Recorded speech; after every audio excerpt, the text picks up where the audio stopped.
Kita mau taruh itu dulu yuk, semuanya di bawah kaki Tuhan. Ketika kita menyembah Tuhan, kita mau fokus sama Tuhan. Kita nggak mau fokus dengan masalahnya. Kita mau fokus sama Tuhan dulu.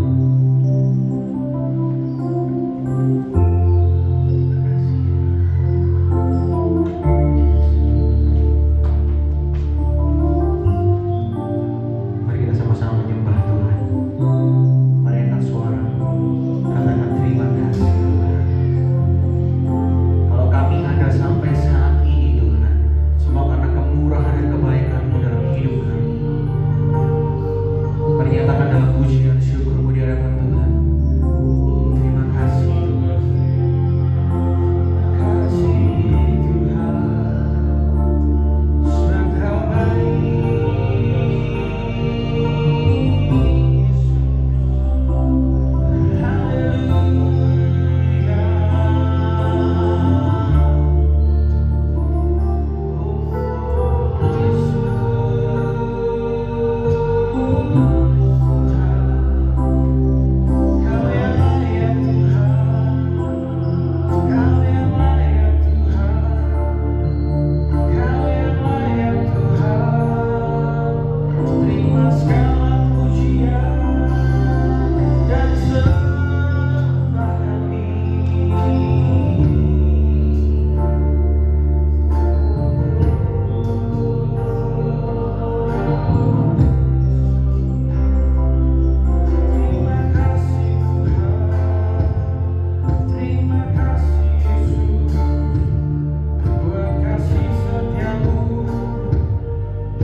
Kami percaya Kau di tengah-tengah kami saat ini.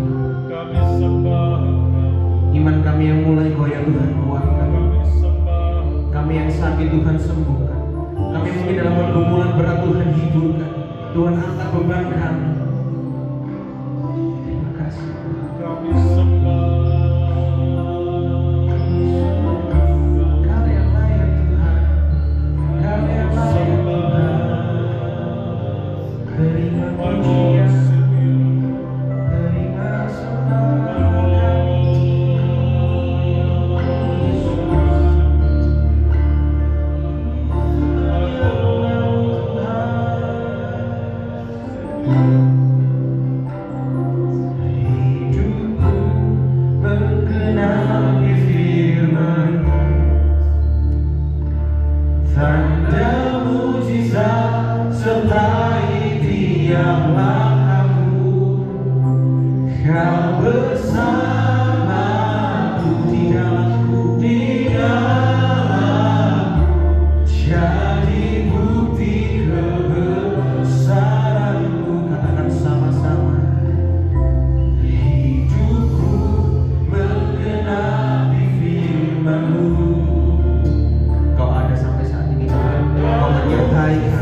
Kau tidak pernah meninggalkan kami.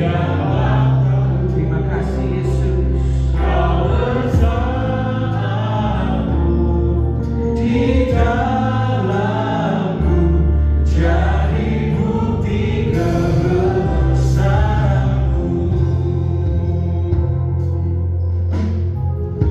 Katakan Tuhan,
bersyukur hari ini? Amin. Semua bersukacita bahwa Tuhan Yesus baik. Amin. Mari kita lambaikan tanganmu bersama-sama. Bersyukur bahwa Tuhan Yesus kita baik. Kita puji namanya. Come on.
Satu suara, satu hati kami nyatakan bersama-sama.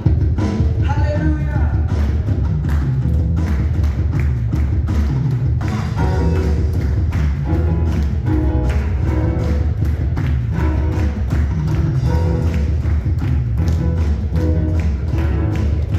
Katakan sama-sama. Terpujilah namamu Tuhan. Sebab tidak ada nama lain yang layak Tuhan selain nama Tuhan. Satu suara sama-sama. Satu suara.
bukan cuma sekedar membuka pikiran kita, tapi hati kita tidak diisi oleh firman Tuhan.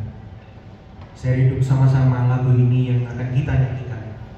Ini bukan cuma sekedar lagu yang ya rutinitas ke gereja nyanyi lagu ini sebelum khotbah, tapi makna dari lagu ini sangat baik. Dan ku ingin mengenalmu Tuhan. Bukan itu menjadi kerinduan kita, untuk kita boleh mengenal Tuhan lebih dalam, untuk mengenal Tuhan lebih dari apapun dan siapapun yang ada. Mungkin orang lain di sekitar kita boleh mengecewakan kita, tapi Tuhan tak pernah mengecewakan kita sendiri. Kalau memang itu Bapak Ibu Saudara yang terkasih, rindu untuk boleh mengenal Tuhan, kita nyanyikan lagu ini dengan sungguh-sungguh. Biarlah Tuhan yang boleh melawat setiap kami, melihat hati yang terbuka, melihat tangan yang terangkat. Terima kasih Tuhan.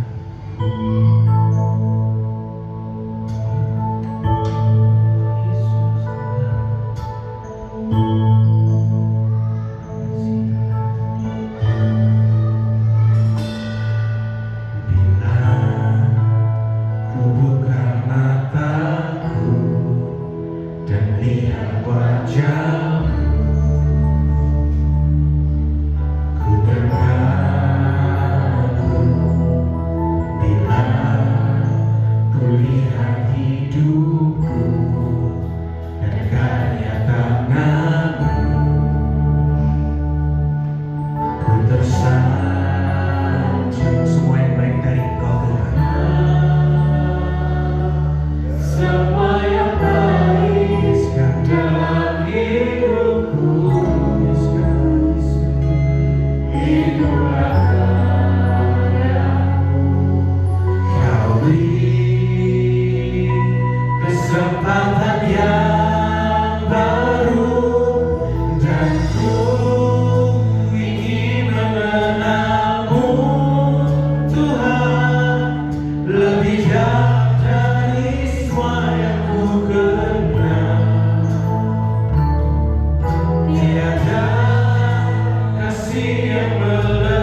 Sungguh Tuhan, seperti pujian yang kami naikkan, kami ingin lebih mengenal Engkau, lebih dalam lagi, karena sesungguhnya disitulah letak kekuatan kami.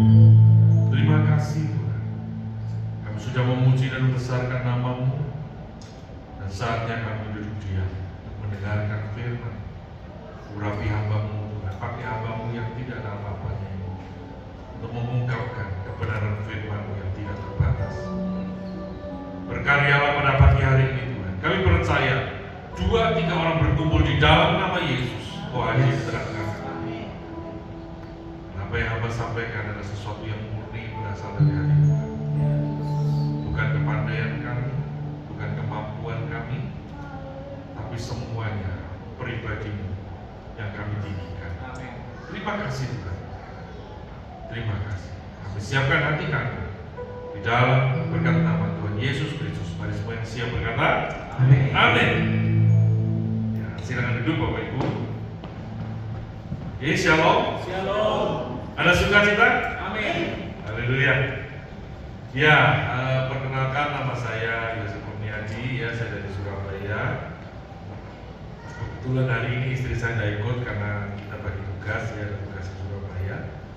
Anak saya satu, kebetulan masih di Belanda, yang ngambil S2, ya, jurusan piano, ya, musik, ya, di Konservatorium of Utrecht. Nah, ya, tidak perlu lama-lama perkenalannya. Tuhan percayakan saya untuk mengelola sekolah musik, ya, di Surabaya. Kalau yang di Surabaya, ayo mampir, ya. Nah, Bapak Ibu Saudara, pagi hari ini saya ingin mengajak kita, ya, bukan kebetulan, saya nggak tahu kalau lagu terakhir itu tadi, ya. Lagu terakhir itu mengatakan apa? Aku ingin lebih mengenalmu lebih dalam lagi. Kenapa? Karena kita jangan sampai terjebak di dalam Kristen perasaan, ya. Yakin. Padahal yakinnya itu ya karena gimana Pak, saya lahir sudah Kristen, ya. Gimana Pak, ya orang tuaku Kristen, ya. Dan lain sebagainya, banyak alasan. Tapi pagi hari ini saya ingin mengajak kita kembali untuk kita itu Tuhan terus yakin bahwa Tuhan yang kita sembah itu benar-benar lahir, benar-benar mati, benar-benar bangkit, dan benar-benar naik ke surga. Amin. Amin. Keyakinan ini penting, sebab kalau tanpa keyakinan kita akan apa? Jadi orang yang fanatik dan akhirnya kita terjebak di dalam apa? Ketidakmengertian. Ya. Buktinya apa? Banyak yang usianya sudah tua, ya, umurnya sudah banyak, tapi nggak dewasa. Artinya apa? Nggak bertumbuh. Ya, kita mau belajar. Saya kasih judul pergi untuk kembali. Ya.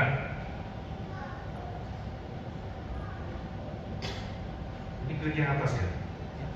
Dan yang bawah teksnya.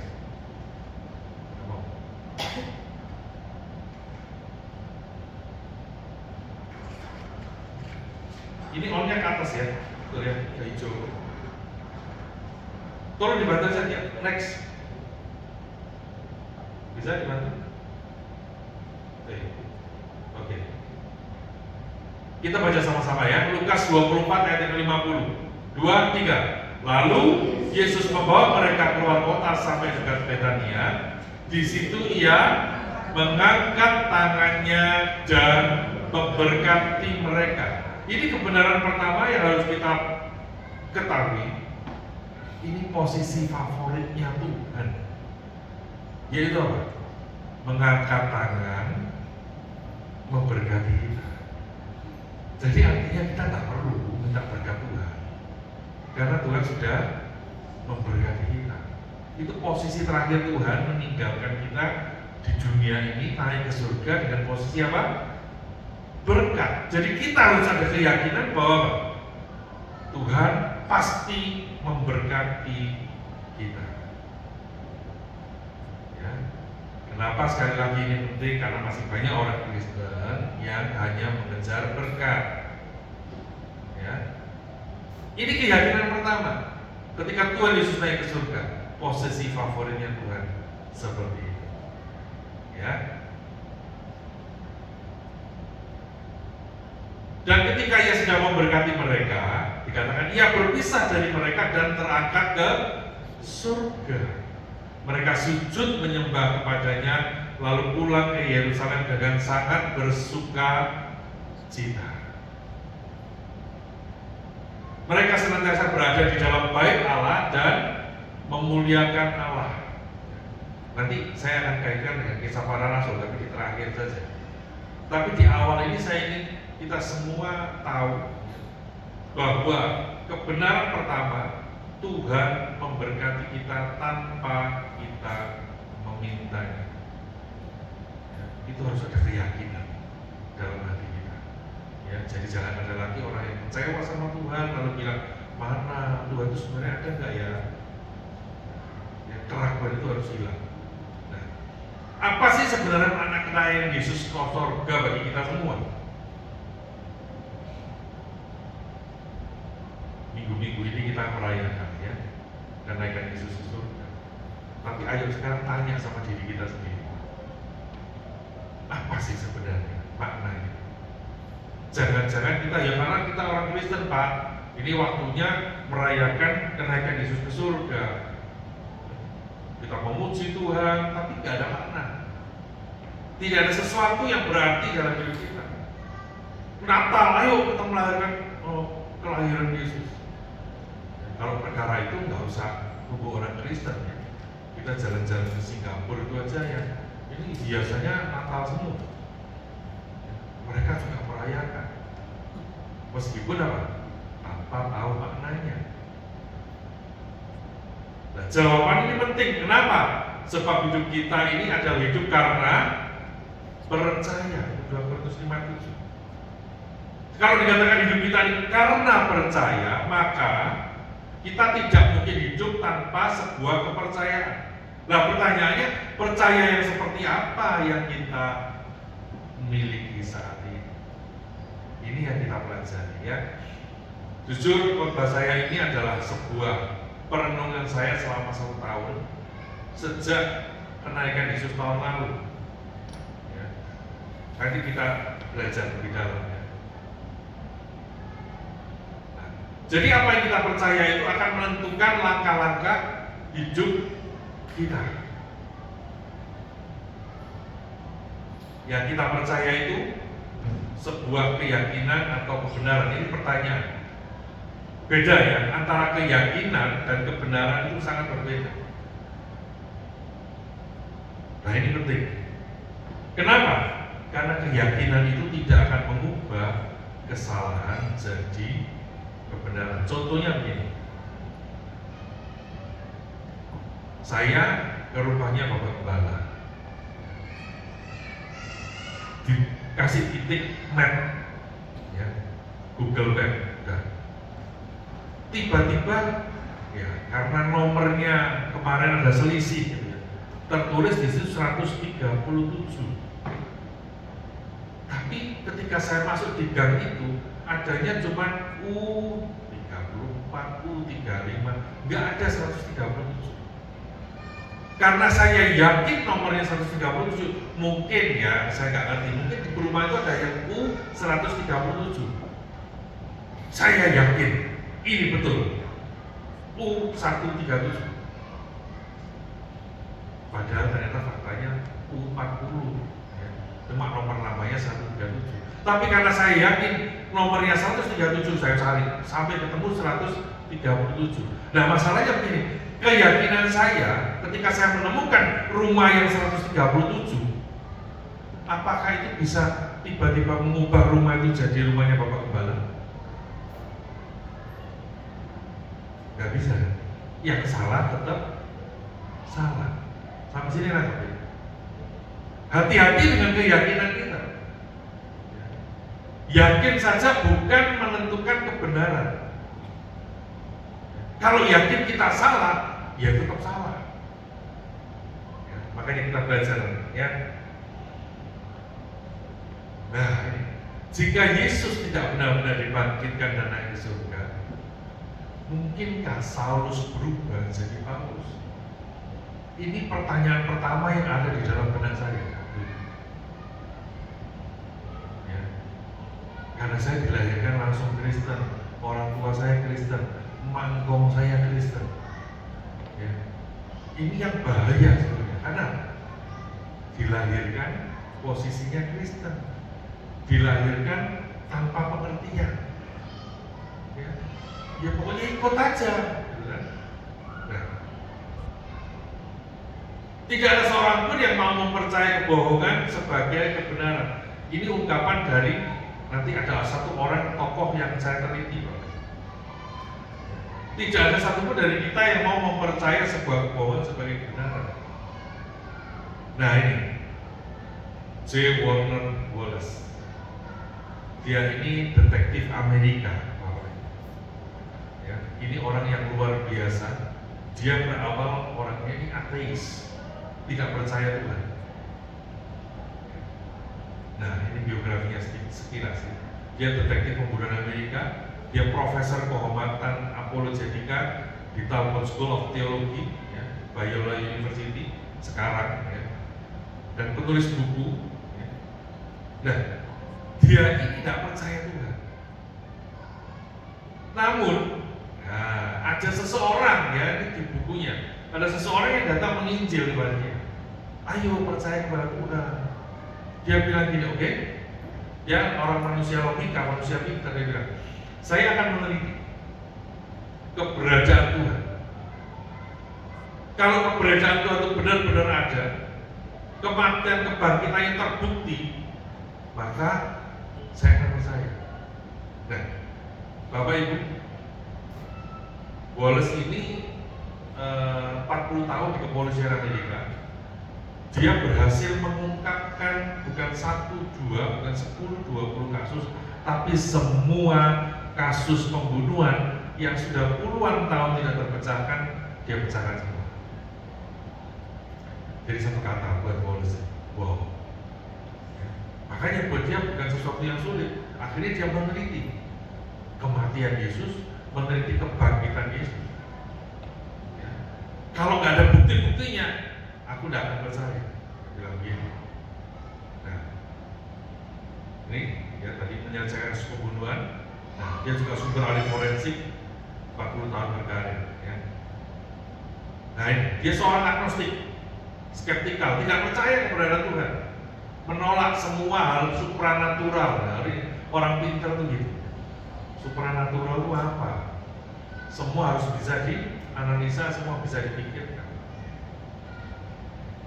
Nah, seorang yang tidak mudah percaya sampai akhirnya dia melakukan tes awal tentang keberadaan Tuhan dan semuanya lulus tes. Ya, Bapak Ibu kalau suka meneliti, ada ini di YouTube, ada video-videonya, statementnya dia luar biasa. Kenapa ini saya angkat? Begini Bapak Ibu, ketika kita yakin bahwa apa yang kita yakini itu adalah benar, maka itu akan membuat hidup kita tidak main-main sama Tuhan. Kenapa? Wallace ini bilang, semua yang ada di dunia ini hanya berhubungan dengan kehidupan sementara yang cuma 70-80 tahun, tapi tidak mengerjakan kekekalan. Sedangkan kepercayaan kita, kalau kita yakin itu adalah kebenaran dan semuanya terbukti, ya, kenaikan Yesus terbukti, kematian Yesus terbukti, semua terbukti. Kita juga meneliti nanti ada kain kafannya Tuhan. Dan sanggahan-sanggahan semua itu dibantah sama dia dan akhirnya apa? Dia berhasil meraih gelar doktor.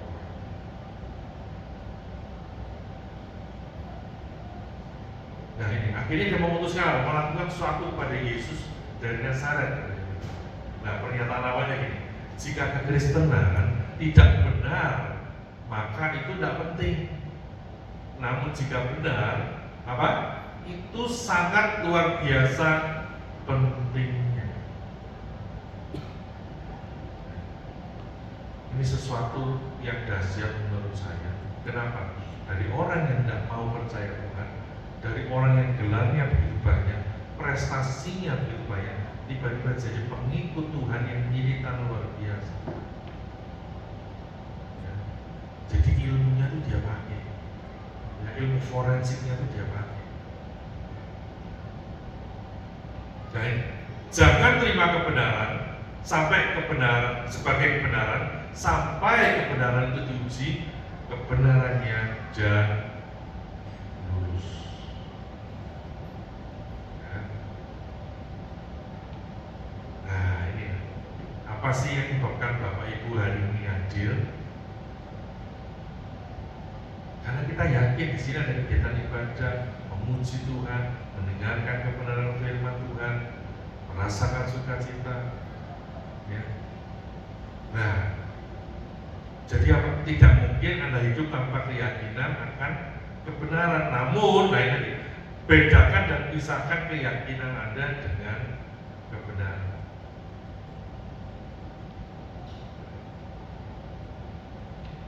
Nah, tadi ini ya, sekuat-kuatnya keyakinan Anda tidak akan mengubah kesalahan Anda menjadi benar.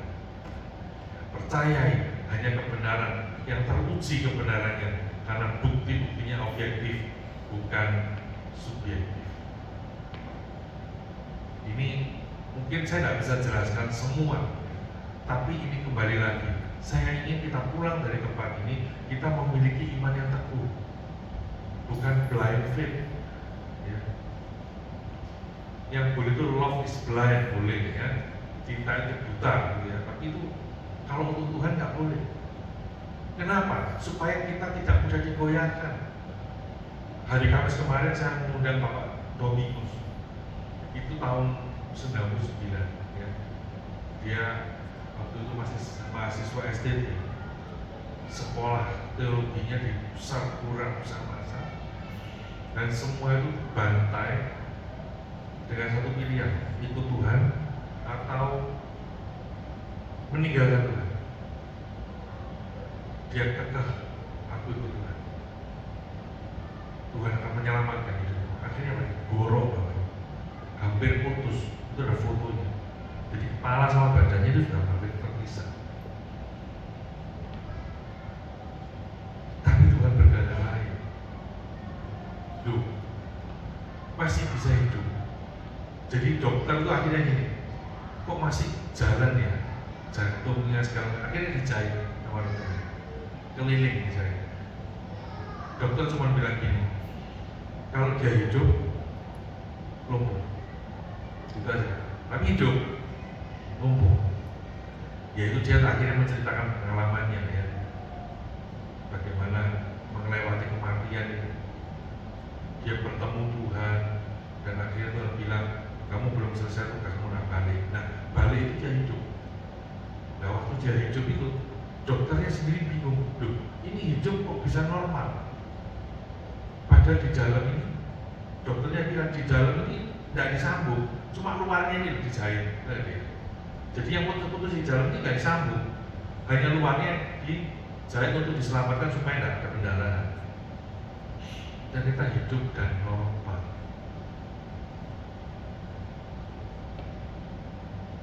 Nah di sini dia belajar.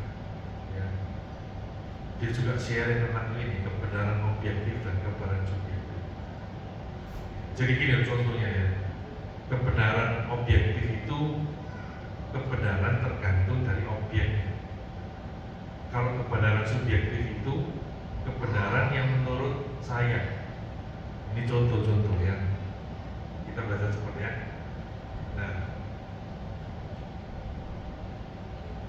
Nah, dua jenis kebenaran ya.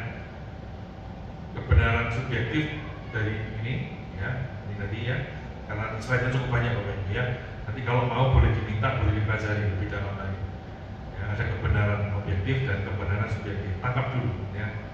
Nah, cara mudah membedakan ini, jika Anda dapat mengungkap klaim kebenaran itu subjektif, jika tidak itu objektif. Contoh yang paling sederhana. Nah, coklat adalah rasa es krim terbaik. Menurut Bapak Ibu ini objektif atau subjektif? Subjektif. Ya.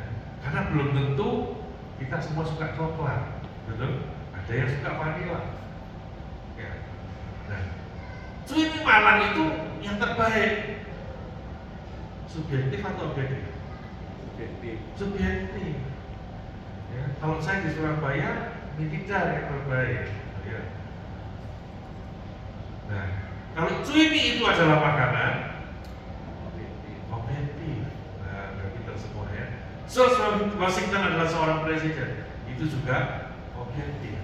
Nah, kalau kebenaran subjektifnya apa? Tidak layak untuk diperdebatkan. Ya. Mana lebih hebat Superman sama Batman? Ya terserah kamu lah. Kamu yang ngefans sama Superman ya silakan, ngefans sama Batman ya silakan. Ada yang suka Superman karena apa? Karena celana-celananya di luar katanya gitu ya. Macam-macam ceritanya, itu terserah, tidak perlu diperdebatkan. Mana lebih enak rawon dan pecel? Dicampur enak ya, pecel rawon enak. Jadi lapar. Nah, maka apa area ini penting untuk dipahami? Ya, karena Alkitab itu menyajikan klaim kebenaran yang objektif. Ya. Nah ini yang ditulis oleh Wallace. Keyakinan Kristen bukanlah kebenaran kita atau kamu, namun dapat diperiksa secara rasional. Injil itu bersifat historis, semua ada buktinya, dapat diperiksa sebagai klaim sejarah. Ya. Nah, sekarang contohnya gini, Gatot Kaca itu objektif atau subjektif?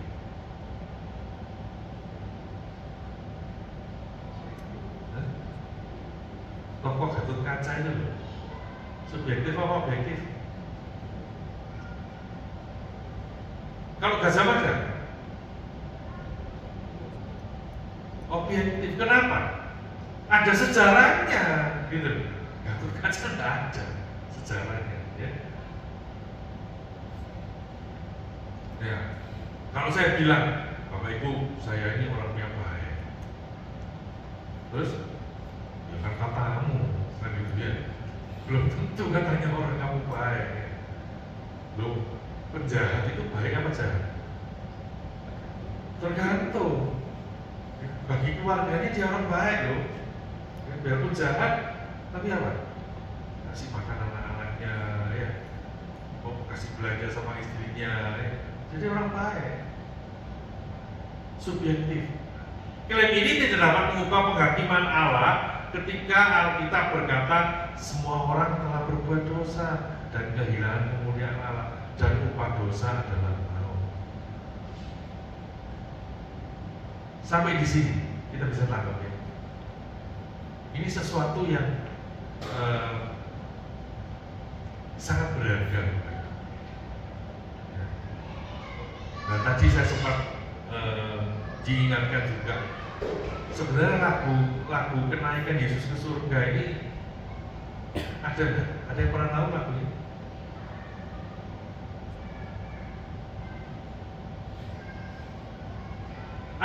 Ada tahu, mungkin orang-orang yang lama tahu ya, ada artis namanya Diana Nasution.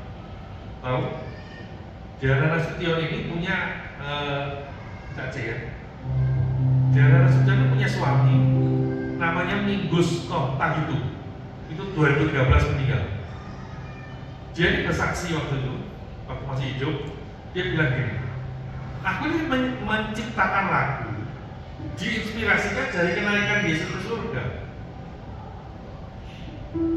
Lagu yang mana? Tapi ternyata karena dia pemain pop ya, akhirnya lagu itu jadi lagu sekuler. Lagunya gini, selamat tinggal kasih sampai kita jumpa lagi. Aku pergi takkan lama. Tahu lagu itu? Ada yang hafal? Coba hanya sekejap mata akan kembali lagi. Asalkan engkau tetap menanti. Nah, benar ya, cocok ya? Dari bayangkan ketika Tuhan Yesus naik ke surga, terus Tuhan nyanyi selamat tinggal.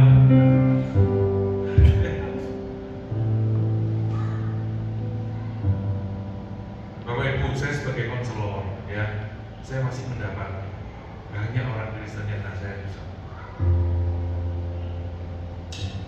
Makanya saya angkat ini supaya kita punya keyakinan, ya. Kita punya keteguhan di dalam iman kita kepada Tuhan. Nggak jauh-jauh beberapa minggu yang lalu ya, saya melayani bukan jemaat, tapi saya melayani gembala dan ibu gembala. Waktu ibu gembala itu telepon ke saya, oh minta waktu ya. Ya kenapa? Mau ke rumah? Oke, silakan. Ya kebetulan saya ada waktu kosong. Datang itu surau mukanya sudah lain. Saya sudah cek tadi saya, kenapa ini ya? Ternyata suaminya jatuh di dalam perjalanan.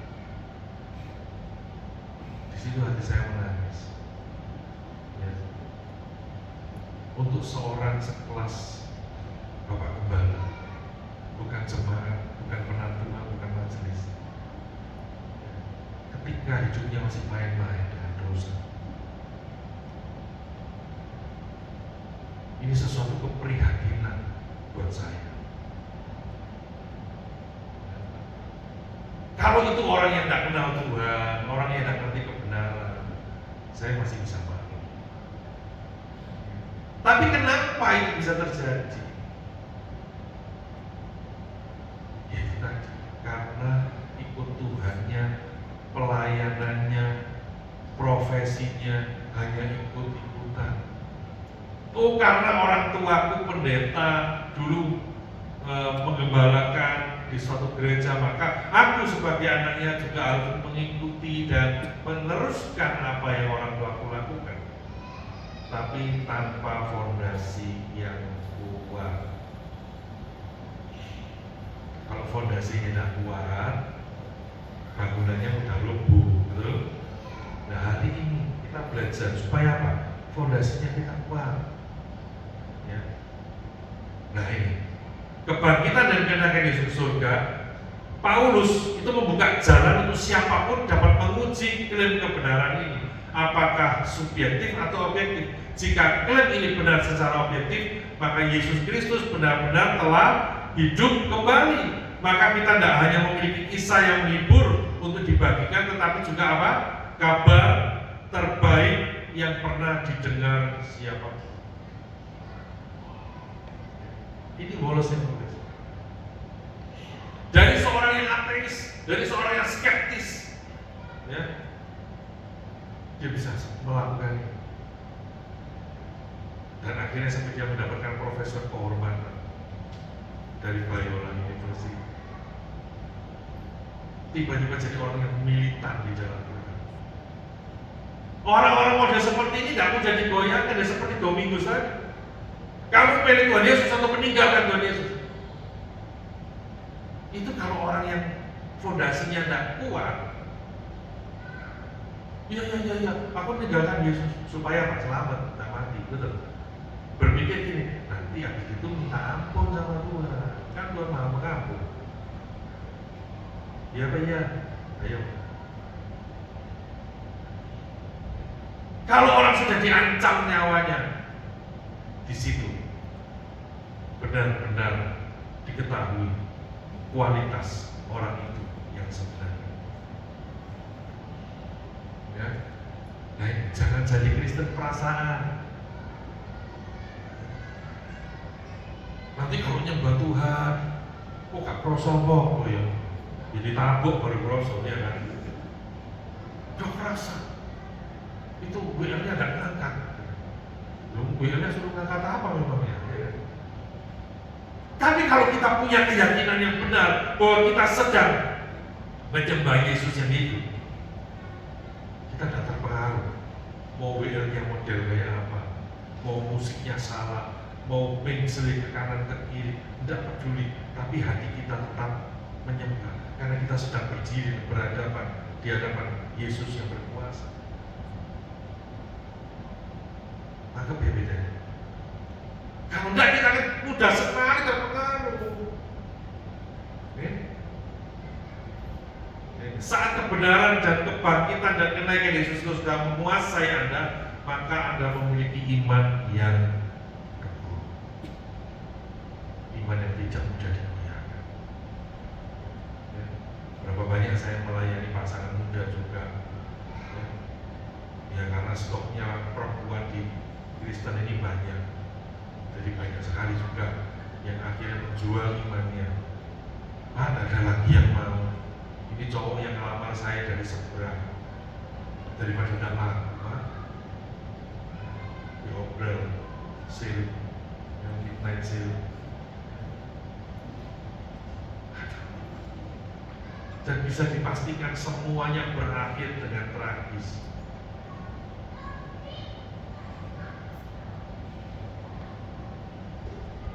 Karena saya pernah mendengar dengan telinga saya sendiri, ada pemuda-pemuda dari seberang yang punya misi yang sama. Ayo kita harus membuat perempuan-perempuan Kristen menjadi istrinya kita, supaya jadi ikut di seberang.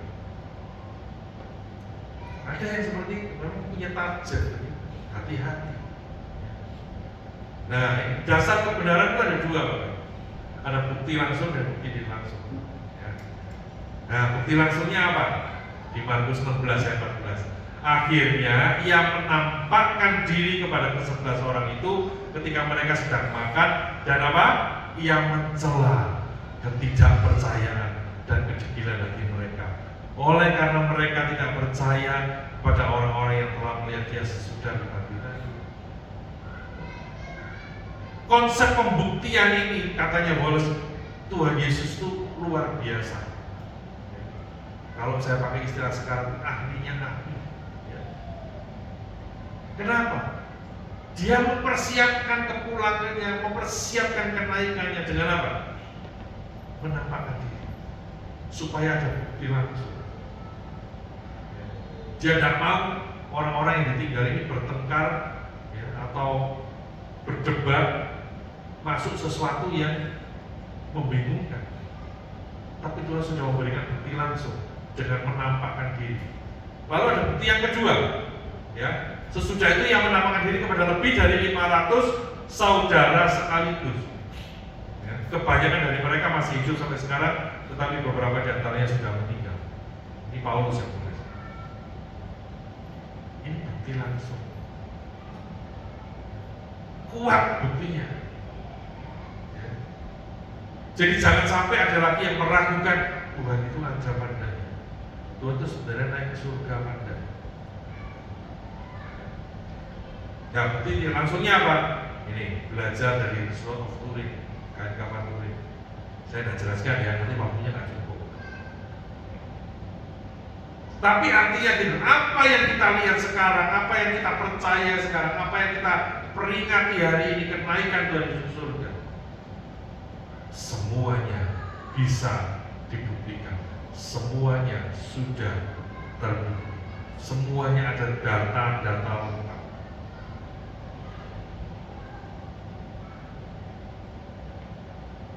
Jadi jangan ada dari kita yang ragu-ragu lagi dengan Tuhan. Ya.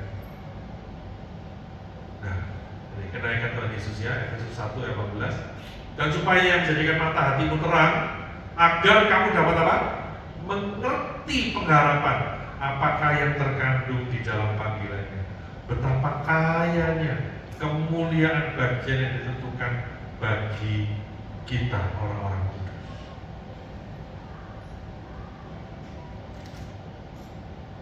Semua yang dilakukan Yesus, ada bukti-bukti langsung, ada bukti tidak langsung.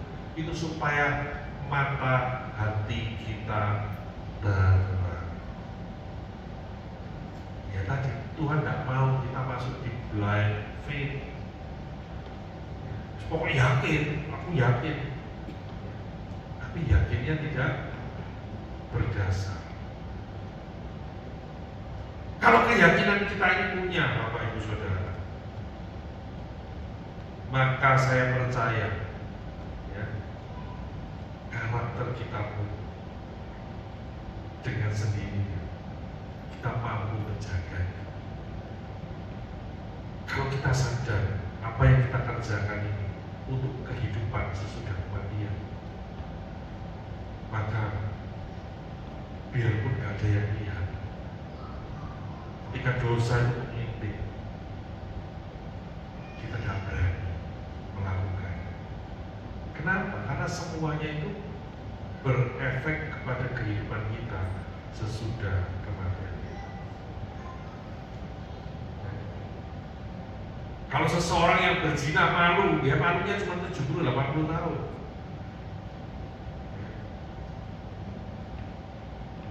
Tapi kalau efeknya sampai kekekalan gimana? Itu kan lebih mengerikan. Yang tidak sabar bisa berubah jadi sabar. Yang pelit bisa sudah jadi gigir. Bukan ya. Kalau pelit berubah jadi murah hati, gitu ya. Dengan sendirinya. Karena apa? Mati hati kita sudah terang. Dan kita punya pengertian, ada pengharapan yang luar biasa. Kalau ini kita miliki waktu yang namanya masalah hidup itu bukan lagi masalah. Karena kalau kita mau jujur ya, hari ini kita tulis masalah kita, kesimpulannya itu masalah, itu cuma masalah 70-80 tahun. Tidak pernah ada orang Kristen gini, cuma masalah besar, kenapa?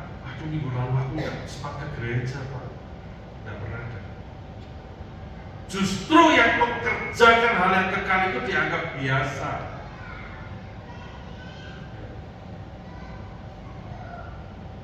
Absen gereja nggak apa-apa, kan minggu depan masih ada, ya kan?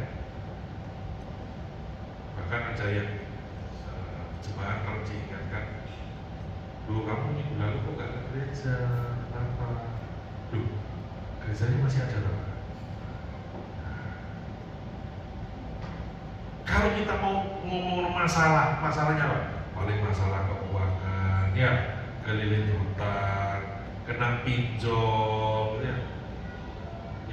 Yang istri ditinggalkan suaminya, suami kecantol wewe gombel, gitu ya.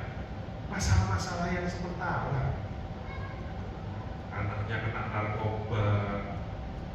Karena apa? Manusia ini standarnya selalu double, saya perhatikan. Kalau kita baru menikah, kerjaannya sukses, duitnya banyak, bilangnya apa? Tuhan, aku mau hidup 1000 tahun. Tapi kalau kita ditinggalkan pasangan, kerjaan bangkrut, anak-anak kena masalah, keluarga berantakan, ya, sakit-sakitan, bilangnya aku pengen mati. Dan terus yang benar itu yang mana, mau pengen mati apa pengen hidup?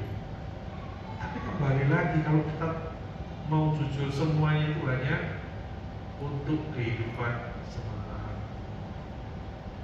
Ya. Nah, kenaikan Yesus ke surga membuktikan ada kehidupan sesudah kematian. Karena itu jangan hidup sembrono. Pengertian ini akan mendorong dengan sendirinya. Yang tidak tahu baca Alkitab, sekarang baca Alkitab. Yang tidak tahu berdoa, kita rajin berdoa. Daging ini kalau nggak didisiplin, Bapak Ibu, males. Saya setiap hari Senin sampai Sabtu ya melayani doa pagi melalui Zoom, itu yang ikut bisa 500-600 orang. Ada kalanya males. Sekali-kali ingin libur ya. Tapi apa? Aku ini sedang mengerjakan kekekalan. Ya. Kalau perkara ngantuk, nanti aja siang ya. Habis Zoom, habis pelayanan, kalau siang ngantuk ya udahlah tidur ya 30 menit 1 jam dah untuk memulihkan tenaga kembali. Tapi masalahnya tidak semua orang bisa punya komitmen seperti itu. Terbukti apa? Ya banyak yang dakonan, ngerti dakonan ya? Kadang datang, dan selalu ada alasan. Alasannya sakit, alasannya lupa, alasan macam-macam, selalu ada alasan. Makanya saya dorong ya, terutama untuk pelayan-pelayan yang ada di tempat ini, ayo belajar setia. Karena kenapa? Karena kalian sedang mengerjakan kekekalan. Karena apa yang kalian kerjakan ini bukan cuma berhubungan dengan kehidupan sehari-hari, no, kekekalan.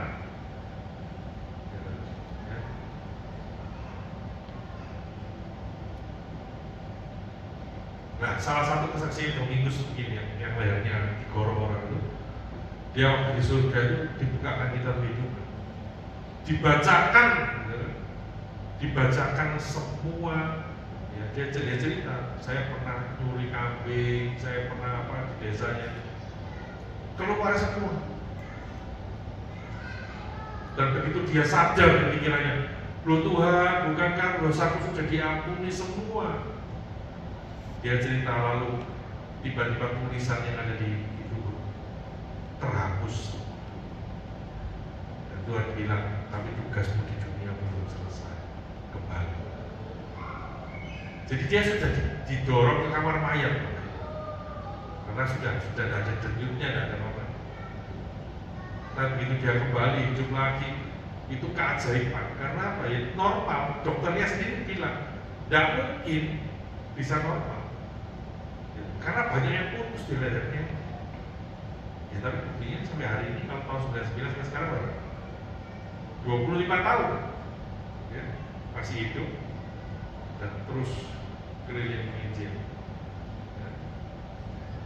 Nah ini ya, saya tutup dengan di sini Kisah Para Rasul 1. Tetapi kamu akan menerima kuasa ya, kalau Roh Kudus turun ke atas kamu, dan kamu akan menjadi saksiku di Yerusalem dan di seluruh Yudea dan Samaria dan sampai ke ujung bumi. Ini pun yang menjadi komitmen dalam hidup saya, karena kalau tahun depan anak saya sudah wisuda S2 ya, terserah dia mau tinggal di Belanda atau balik ke Indonesia, saya bebaskan. Saya sudah bilang sama istri saya, nanti ya kalau kita sudah selesai semua, saya ingin keliling ya, tak keliling Indonesia, tak keliling dunia. Untuk apa? Untuk menginjil. Saya menghabiskan waktu saya hanya untuk menginjil. Karena tidak ada lagi yang patut kita lakukan selain kita mengerjakan kekekalan itu. Dan sekarang saya latihan ya, saya juga suka motor kan. Saya pelayanan ke Bali pakai motor ya. Saya kesini pun tadi pakai motor ya. Untuk hobi ya, namanya hobi kan boleh kan, asalkan positif ya. Cuma istri saya yang gak kuat ya, nanti kalau sudah pensiun jangan naik motor, naik mobil lah ya. Ya saya bilang gak apa-apa lah kalau motornya Goodwing ya, dan Goodwing kan keren, dengan bisa sandar gitu ya. Lakukan itu ya. Kita menjadi saksi. Apa yang mendorong kita? Ketika kita punya kebenaran, ketika kita yakin bahwa Yesus kita bangkit dan naik ke surga, menyediakan tempat buat kita ya. Gunakan waktu kita yang terbaik. Kalau di kerjaan ada tawaran-tawaran yang negatif, tolak itu ya. Sesudah ia mengatakan demikian, terangkatlah ia disaksikan oleh mereka dan awan menutupnya dari pandangan mereka. Ketika mereka menatap langit, waktu ia naik, tiba-tiba berdiri dua orang yang berpakaian putih dekat mereka dan berkata kepada mereka, hai orang-orang Galilea, mengapakah kamu berdiri melihat ke langit?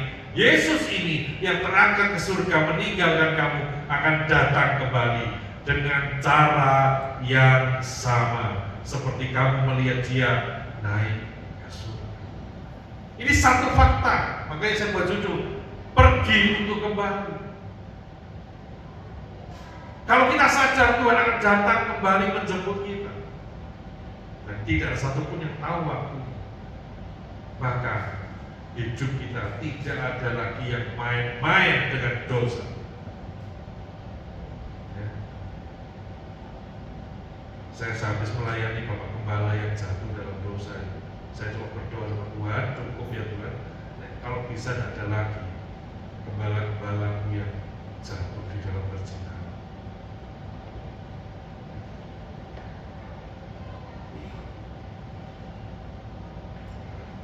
Sesuatu yang baik yang sudah dikerjakan, namun tiba-tiba di akhir beda kita. Ini adalah sesuatu yang menyedihkan sekali. Dan saya percaya ini juga adalah proyek iblis, ya. Untuk apa? Menghancurkan orang-orang pilihan. Untuk kalau di kita itu bintang-bintang berjatuhan.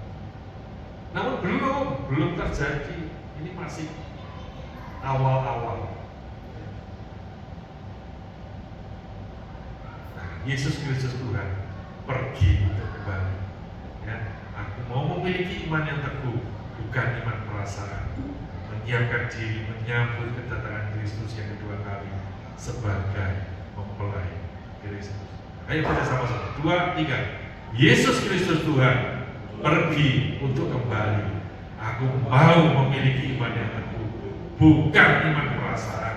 Siapkan diri menyambut kedatangan Kristus yang kedua kali sebagai mempelai Kristus. Amin. Tidak usah bingung dengan berkat Tuhan. Itu sudah posisi favorit. Katakan sama-sama, posisi favoritnya Tuhan. Tuhan itu memberkati kita, pasti memberkati. Tidak usah diminta.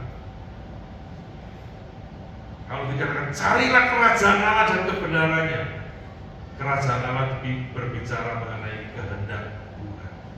Kalau kita melakukan kehendak Tuhan, Tuhan bilang, ayo Isai beritakan Injil dari Yerusalem, Yudea, Samaria sampai ujung dunia.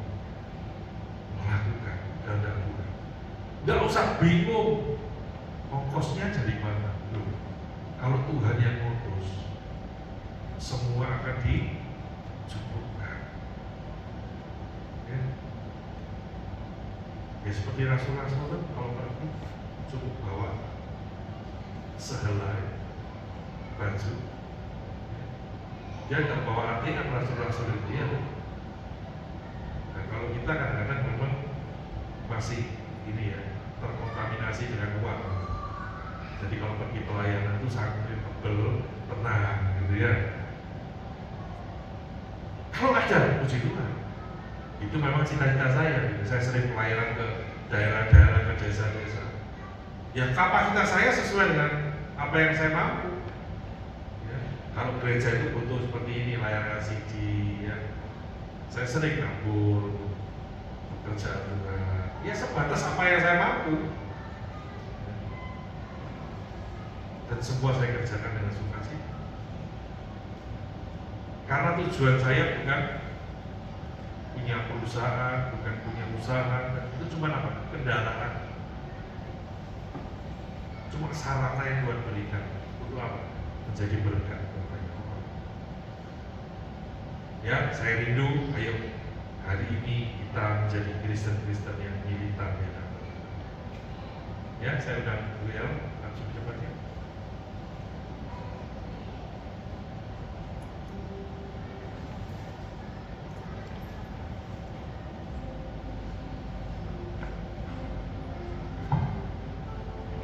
Ambil komitmen pagi hari ini.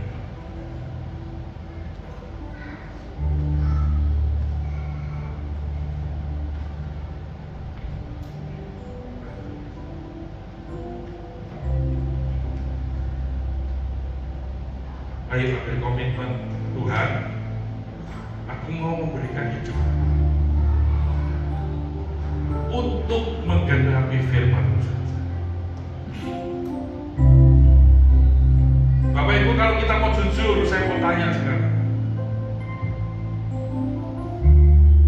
Kapan terakhir kita tanya sama Tuhan? Tuhan,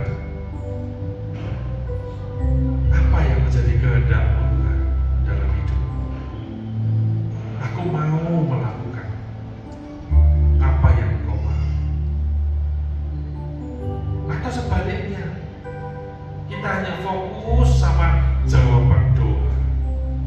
Tuhan kok belum jawab doaku ya? Tuhan, tolong berkati keluarga, tolong berkati usaha, tolong berkati pelayanan, tolong buat laris tokoku, tolong sembuhkan sakit. Kita datang kepada Tuhan hanya minta tolong, tolong, dan tolong saja.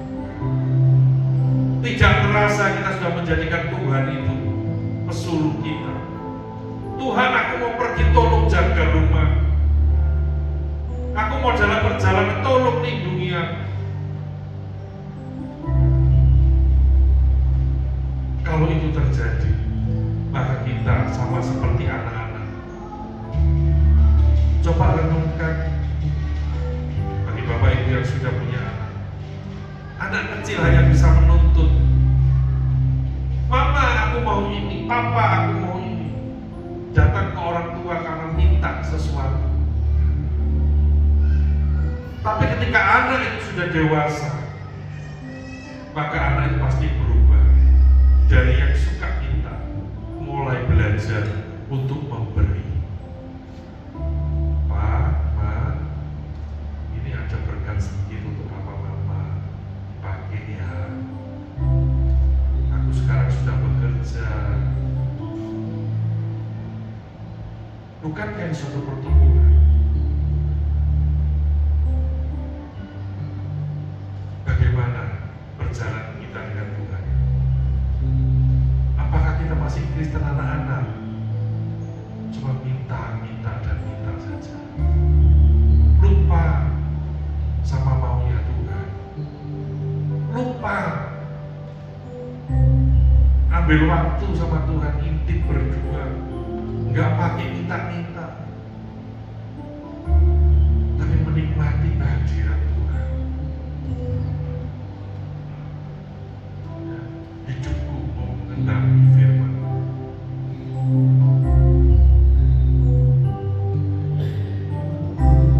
Mengenali firman. Jadikan ini doa kita. Ada mujizat sertai tiap langkahku, Kau bersamaku di dalamku, cari bukti kebesaranmu. Hidupku menggenapi firman-Mu. Tanda mujizat sertai tiap langkahku, Kau bersamaku di dalamku, cari bukti kebesaran-Mu. Saya dan kamu bangkit berdiri. Hidupku menggenapi firman-Mu. Tanda mujizat sertai tiap langkahku, Kau bersamaku di dalamku, cari bukti kebesaran-Mu.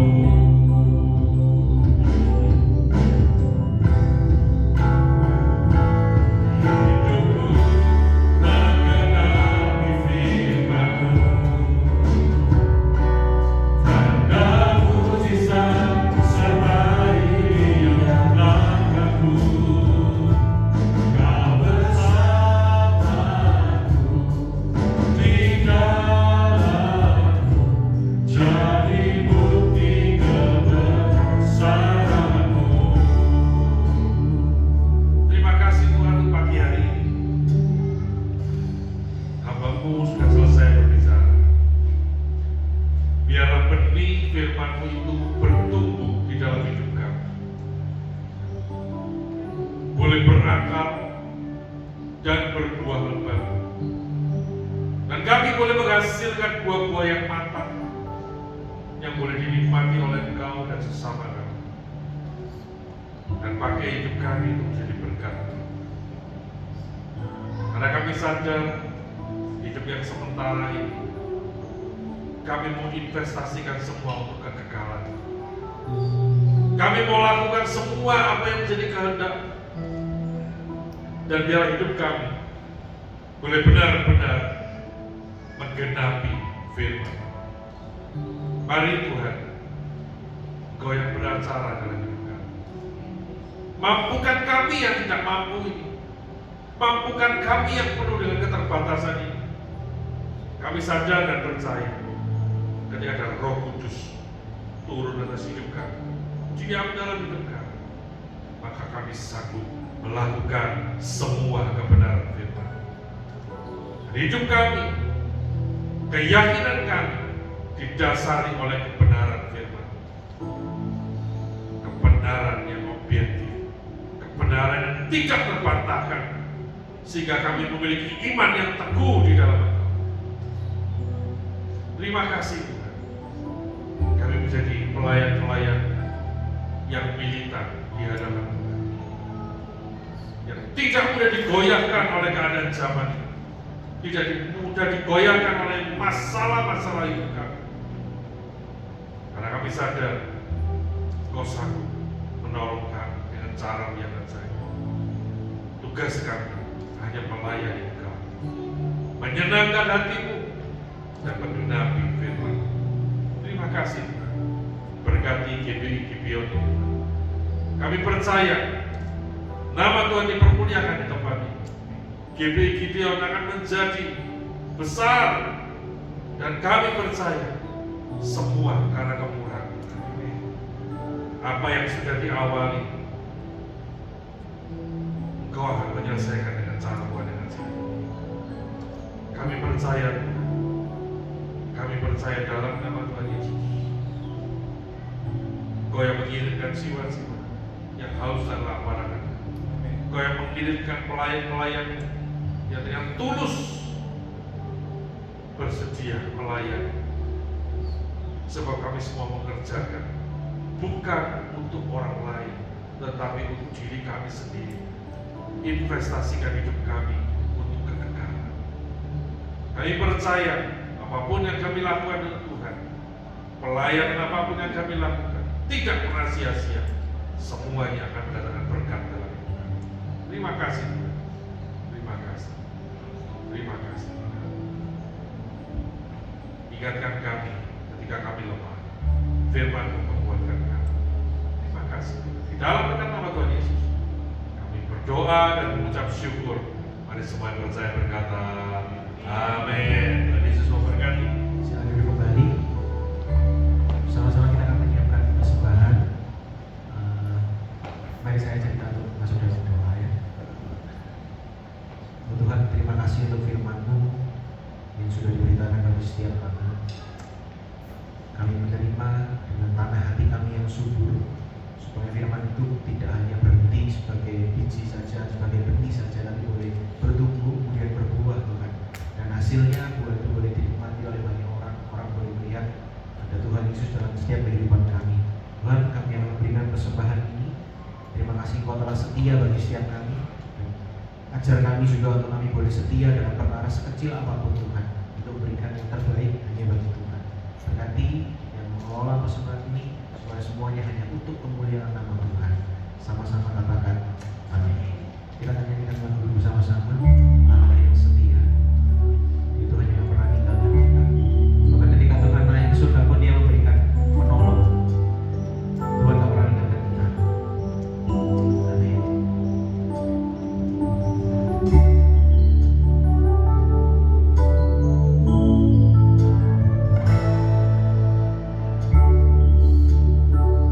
Kau telah memulai segala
kesempatan yang Tuhan sudah beri untuk kami dapat beribadah kepada Tuhan.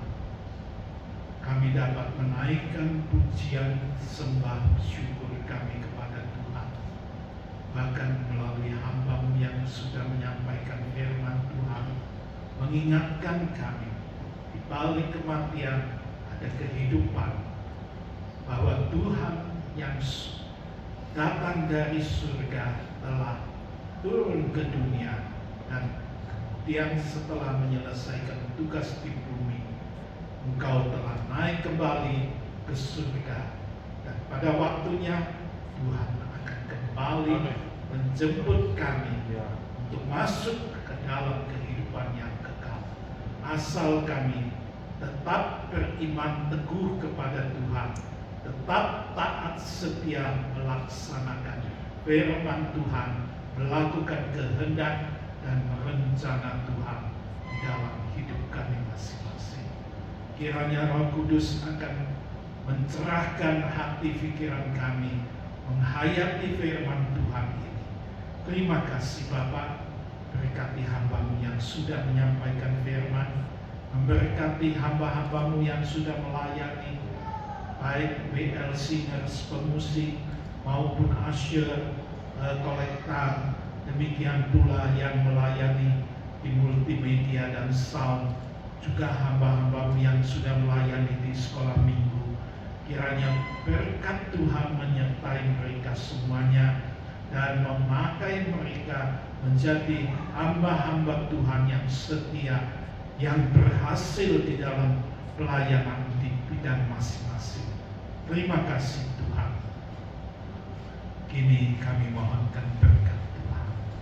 Saudara-saudara yang dikasihi oleh Tuhan Yesus, pulanglah dengan membawa berkat, kasih anugerah daripada Bapa yang di surga, membawa pulang keselamatan, damai sejahtera dan sukacita yang daripada Tuhan kita Yesus Kristus.